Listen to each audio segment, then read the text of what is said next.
Hello friends, Jenkins here, bringing you another Dota 2 video on behalf of Dota Alchemy, and in this video, we're going to be taking a look at TNC Armel's roaming, mid-laning, tempo-controlling Kunkka, part of the WESG 2018 finals that are happening right now. So in terms of his starting build, Armel started with Tidebringer first. He did this before the creeps even spawned, which is relatively rare, unless of course you are a Kunkka who you know you're going to go to the mid lane. There's not much of a point in going for Torrent, even for kills. It doesn't do that much at level 1, so you're going to go for the Tidebringer. It's your harassing ability. And then for items, he has a Stout Shield because he's a melee hero and he's against a Morphling, so he's going to be trading with them, and of course in general Kunkka wants to trade. He has a Quelling Blade because he is going to be CSing versus a Morphling, doesn't want to get denied. Iron Branch so that he can use the Tango on it when he places it down and makes a tree. And then a Gauntlet because it's an efficient item. Plus 3 strength is plus 3 damage. And then it builds into Bracers, which he's going for 2 Bracers first. No boots. The reason for that is because there's not much space for him to run around, so the boots are just kind of useless. Like, look at the distance between these mid towers. It's almost nothing, and the only other place he might run to in the first couple of minutes is this camp right here, and that's also not that much of a distance. So really all you need is stat items. So in this replay, there is a very important play that Armel makes in the laning stage and on the very first wave that I think is a great microcosm for how you should play Kunkka in general in the laning stage, and honestly how you should play any hero who can use their HP as a resource like we're about to see. So here we can see the first wave. Armel is body blocking. They meet basically right in the middle, and Afo Ninja and Armel duke it out for a little bit. And the reason that Armel takes this trade, the very first reason, is essentially because he's a melee hero. He has a Stout Shield. When you right-click somebody and they're right-clicking you on the creep wave, all of their creeps are going to hit you, all of your creeps are going to hit them. You have a Stout Shield, so you're blocking that damage, and they aren't. So they're going to take a less effective trade than you are. But the second reason, and the more important reason why I think Armel would right-click Afo Ninja even if Afo Ninja wasn't standing in the creep wave, is that when you right-click your opponent and run back, it aggroes the creeps, which essentially causes a group of creeps to hit your ranged creep and a group of creeps to hit their ranged creep. It separates the creeps into 2 groups. And the way that Armel plays this is basically how you can play every single wave. He walks up and he starts bodying Afo Ninja. He says, you know what, this is going to take a lot of my HP, but I don't care. This is what I mean when I say using your HP as a resource. So because he's a Kunkka versus a Morphling, it's an effective, like, he doesn't need to use that much HP as a resource because it's just such a good matchup already. But what he does is, so when these creeps have separated into 2 groups, you know that the ranged creeps are going to die first because they're very squishy. So he walks over and puts his body as a wall between the creeps and the Morphling. And then he hits twice on the enemy ranged creeps, so he gets that last hit, and that allows him to have time to walk over and deny his ranged creep. So because he did this, because he essentially traded, and then once the range creep started getting hit, he walks over, preemptively sets up to last hit that, and then body is kind of saying, you know what, hit me, that's fine, I'll get the deny eventually.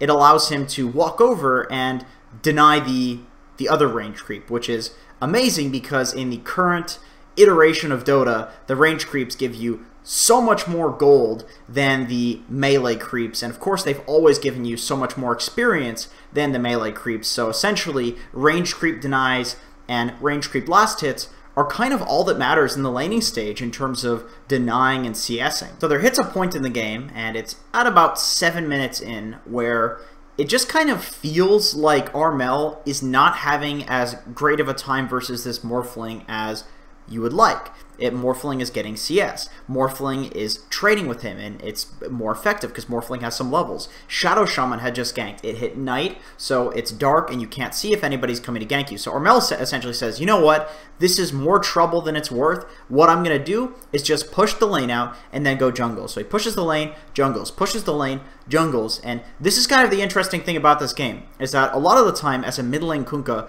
you would just push the lane and then jungle. So he does do that. He does jungle a little bit, but it's more so like he jungles in the area where he could potentially rotate towards other lanes, and he spends most of his time rotating in this game just because his two side lanes are great to rotate to. He has a Slardar farming in a side lane, he has a PA farming in a side lane, so he doesn't really need to carry that hard in this game. All he needs to do is make sure that his team is doing okay, and he even pings the mid lane. I think what he's saying is essentially somebody can just farm versus this guy because I'm not shutting him down. If you're not shutting down the enemy mid laner, what on earth is the point in sitting in the mid lane? You may as well just jungle and get more farm, or you may as well rotate to the other lanes and then get your team farm. And like I said, because he has a PA, because he has a Slardar, his team with farm is probably going to be more effective than him with farm. And in any case, even if he is roaming, he's still going to farm. Like you're still getting kills. That's still going to get you gold. That's still going to get you experience, and it's going to also provide space for your team. As you can see, Gabby is completely free farming in this top lane.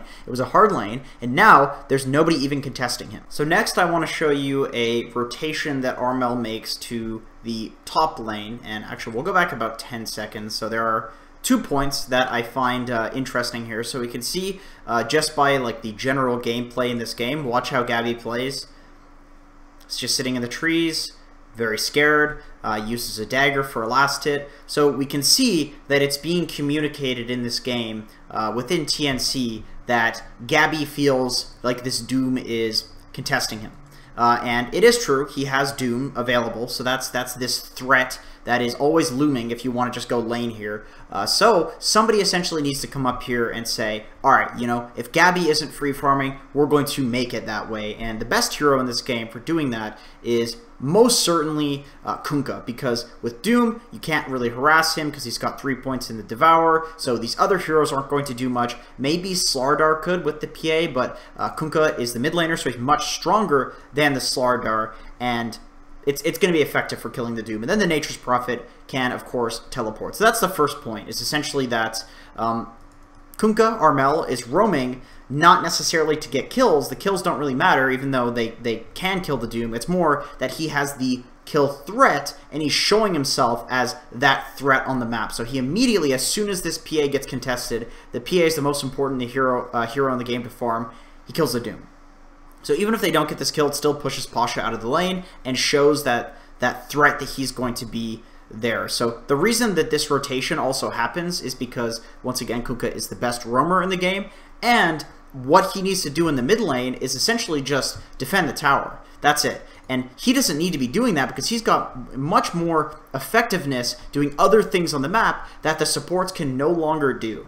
It hits a certain point where your cores are strong, they can do things a lot better than you in terms of making space, so as a support, you take space. And we can see in the mid lane, Tims is here, and over here we have AU farming. He's actually very farmed because he's just taking creeps and farming and pushing and being very aggressive, so they're winning down here. But essentially, Tims is no longer making space with those treants, he's taking space, because once he gets level 6, that's an excellent power spike to potentially roam somewhere else, get a kill, win a team fight, and then somebody else can take the mid lane. So essentially, the most important thing about this clip here, in my opinion, is that sometimes in a game of Dota, there's a job that you can do the best, and you should do it, and then somebody else can take, for example, if you're a core, take the lane that you were in, or somebody else can farm the jungle when they're no longer capable of farming the unsafe farm on the map. Like, there are just times where your role doesn't really matter, and it's more what job can you do in the game that's the best, and what job can these heroes no longer do where they need to hit a power spike where they can do their job later into the game.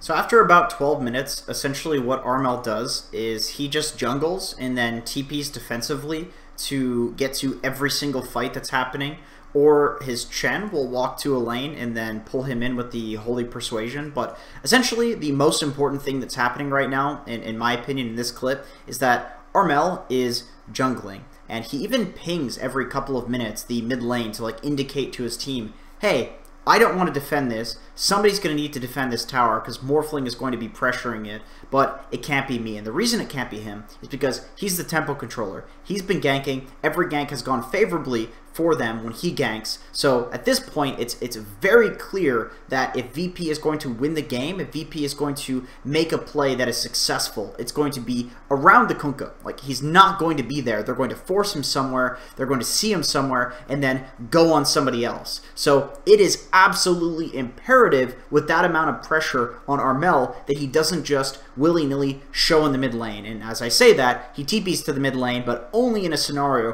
where he just showed top and VP is dead. So they are not at risk to make any sort of move. So essentially, by jungling and having somebody else defend the mid lane in the situations where VP could be making a move, it prevents VP from making a move, at least a well-informed move. As we can see, they are making moves, it's just not panning out for them, and that is because of Armel. So that's it for this video. If you liked this, if you like the pro replay analysis stuff, I like doing it too because I'm basically watching pro replays all the time, especially offlane replays. But if you have any replays that you'd like to get analyzed in terms of pro replays, then please leave it in the comments below, and in the next couple of days I will review whatever the most upvoted one is, and maybe even a couple of them. But in any case, thank you for watching, and I'll see you in the next video.